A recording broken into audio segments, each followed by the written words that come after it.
Good morning everyone, I'm Colonel John Siosi and I'm going to perform the third demonstration of taking vital signs. First, identify the client properly and explain what you are going to do, why it is necessary and how he can operate. Good morning sir, I'm Colonel John Siosi and I'm going to take your vital signs now. Sa lahat ng batang guys. Atong bottom sir is we're going to take your body temperature, pulse rate, respiratory rate, and blood pressure. Is it okay to you sir? Okay lang. Next is wash hand and observe other appropriate infection control procedure. Assuming that I already washed my hands. Next is provide for client privacy. Place the client in the appropriate position. So, wipe the armpit with tissue paper or ask the client to do if it's able. Sir, is it okay to akong trapuan mo yun, sir, or ikaw na lang sir? Ako lang sir. Sir, thank you. Wipe the thermometer from valve to stem with alcoholized cotton ball.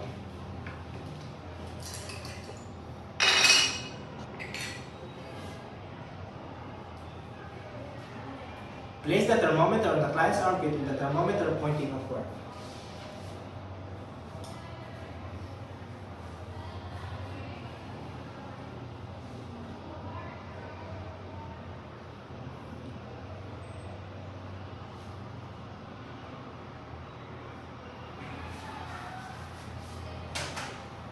Place the client's arm across the chest. Place 2 or 3 fingers lightly and squarely over the pulse point. Palpate and count the pulse. Count for 1 full minute and note the pulse rhythm and volume.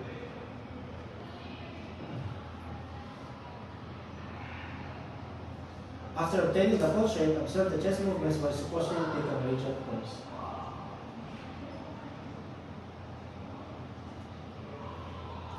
Count the respiratory rate for 1 full minute. An inhalation and exhalation are counted as one respiration.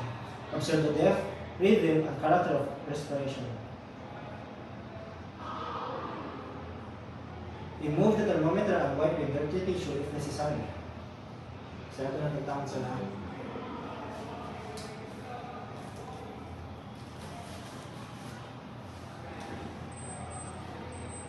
Read the temperature.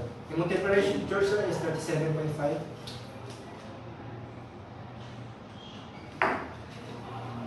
Wipe the thermometer with alcoholized cotton ball from stem to bulb. Return to container.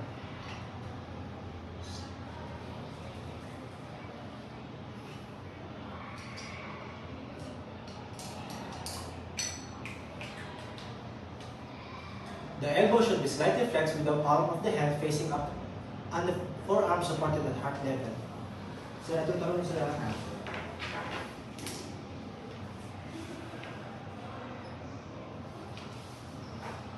expose the upper arm. Roll sleeves when necessary. Ito na sa sir.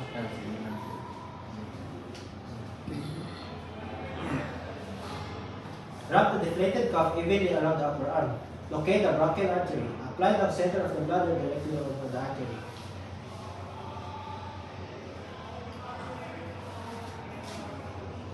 Ito lang ibutang sila. Sige sir.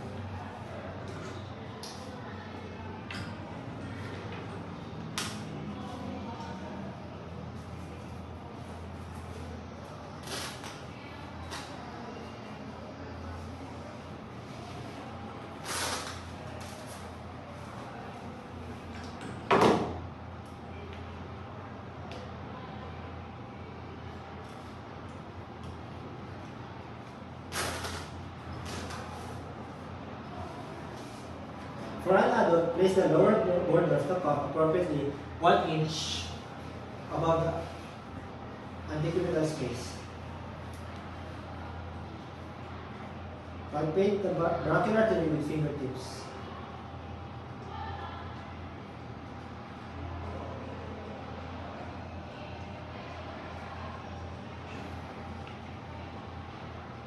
Close the valve on the pump by turning the knob clockwise.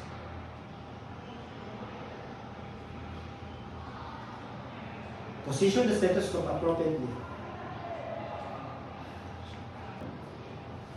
Position the stethoscope appropriately.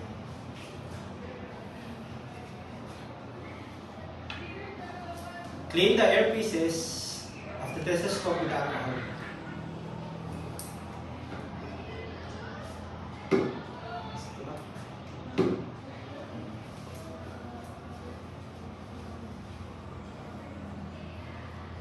Warm the diaphragm by rubbing it with the palm of your hand. Insert the air attachment of the stethoscope in your ear so that it tilts slightly forward. Ensure that the stethoscope hangs freely from the ears to the diaphragm. Place the stethoscope over the brachial pulse.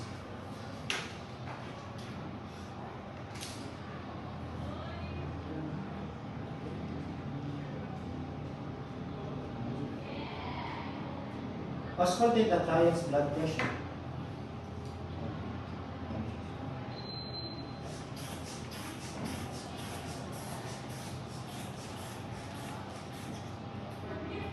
Pump the cuff until the sphygmomanometer reads 30 millimeters of mercury above the point when the brachial pulse disappears. We release the valve of the cuff carefully that the pressure decreases at the rate of 2 to 3 seconds millimeter of mercury per second.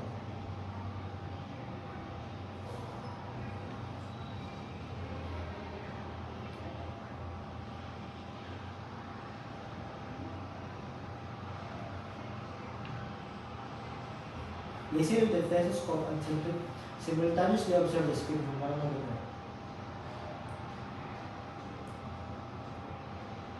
Deflate the cuff rapidly and remove the cuff.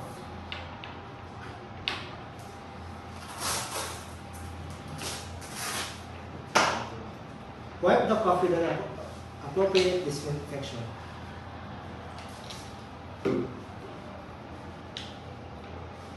And document the client's record. And that's all, sir. Thank you.